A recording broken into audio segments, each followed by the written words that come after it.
एक तीसरा आदमी भी है जो न रोटी बेलता है न रोटी खाता है, वो सिर्फ रोटी से खेलता है।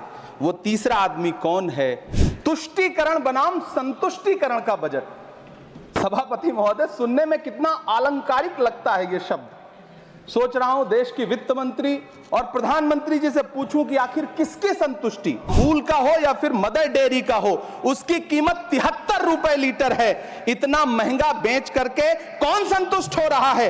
गरीब जनता या आपके धन्ना सेठ दोस्त? चाहे देश में लहसुन 400 रुपए किलो बिक जाए, टमाटर 100 रुपए किलो बिक जाए, प्याज का दाम सुनकर आंखों में आंसू आ जाए, लेकिन वित्त मंत्री महोदया बजट में महंगाई का मां भी नहीं बोलती हैं। जो मिथ्या बोल के करता है मुतमईन सबको, वो मिथ्या बोल के खुद मुतमईन नहीं होता। ये राहुल जी का असर है जो मखाना बोर्ड की घोषणा हुई। धूमिल जी ने कहा था कि एक आदमी रोटी बेलता है, एक आदमी रोटी खाता है, एक तीसरा आदमी भी है जो न रोटी बेलता है न रोटी खाता है, वो सिर्फ रोटी से खेलता है। वो तीसरा आदमी कौन है? मेरे देश की संसद मौन है। सभापति महोदय, वो भी क्या दिन थे जब संसद में देश का बजट पेश होता था तो देश की सड़कें ठहर जाया करती थीं।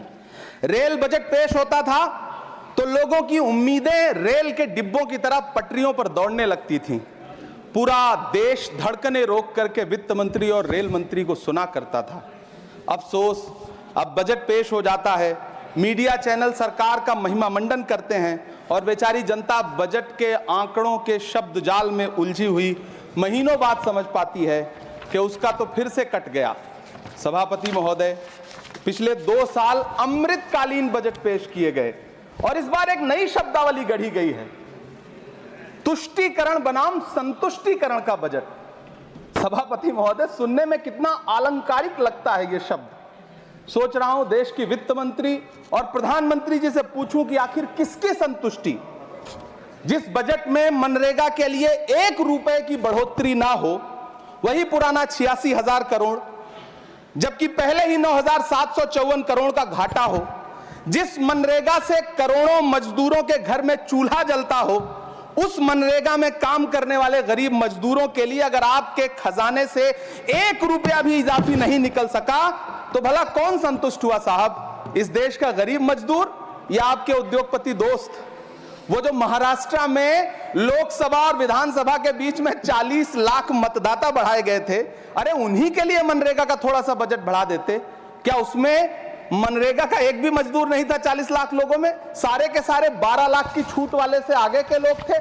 सभापति महोदय, कल जब वित्त मंत्री जी देश की संसद में भाषण दे रही थी तो वहां मुंबई में कोई गरीब इंसान जब अपनी जेब टटोल करके अपनी मोटरसाइकिल में 1 लीटर पेट्रोल भरवा रहा था तो उस पेट्रोल की कीमत थी 103 रुपया प्रति लीटर। आखिर इतना महंगा पेट्रोल डीजल खरीद के कौन संतुष्ट हो रहा है? इस देश के गरीब लोग या फिर सरकार के चहेते धन्ना सेठ? सभापति महोदय, वित्त मंत्री जी इस बजट को मध्यम वर्ग को संतुष्ट करने वाला बजट बता रही हैं। अरे मैडम, हम आप यहां पर बैठे रहते हैं और वहां बाहर इसी दिल्ली में 1 लीटर दूध, चाहे वो अमूल का हो या फिर मदर डेयरी का हो, उसकी कीमत 73 रुपए लीटर है। इतना महंगा बेच करके कौन संतुष्ट हो रहा है? गरीब जनता या आपके धन्ना सेठ दोस्त? सभापति महोदय, इस सरकार का बाजार और महंगाई पर कोई नियंत्रण नहीं रह गया है। चाहे देश में लहसुन 400 रुपए किलो बिक जाए, टमाटर 100 रुपए किलो बिक जाए, प्याज का दाम सुनकर आंखों में आंसू आ जाए, लेकिन वित्त मंत्री महोदया बजट में महंगाई का मां भी नहीं बोलती हैं। बच्चों की किताब और पेंसिल तक पर टैक्स लगाने वाले सरकार से मैं पूछना चाहता हूं कि आप मध्यम वर्ग का हितैषी बताते हैं, खुद को तो शर्म नहीं आती है? खुद को धार्मिक कहने वाली सरकार भगवान श्री कृष्ण के प्रिय खाद्य पदार्थों दही और मक्खन तक पर जीएसटी लगाती है और बात करती है मध्यम वर्ग की हिमायती होने की। जिंदा रहते हुए जनता से हर चीज पर टैक्स वसूलने वाली यह सरकार कम से कम मरने पर तो लोगों को बख्श देती, लेकिन नहीं, वहां भी लूटना है। अंतिम संस्कार के सामान, अगरबत्ती, धूप बत्ती, केवड़ा जल, चंदन पाउडर, जौ, बताशा, काला तिल, पंचरत्न, कपूर और कफन तक पर टैक्स लेने वाली यह सरकार किस मुंह से खुद को मध्यम वर्ग का हितैषी बताती है? कौन सी संतुष्टि? किसकी संतुष्टि?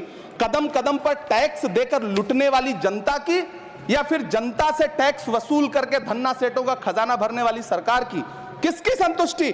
सभापति महोदय, 18 अगस्त 2015 आरा का बिहार का ऐतिहासिक मैदान, सजा हुआ मंच, हजारों की भीड़ और सामने खड़े हुए देश के प्रधानमंत्री का भाषण।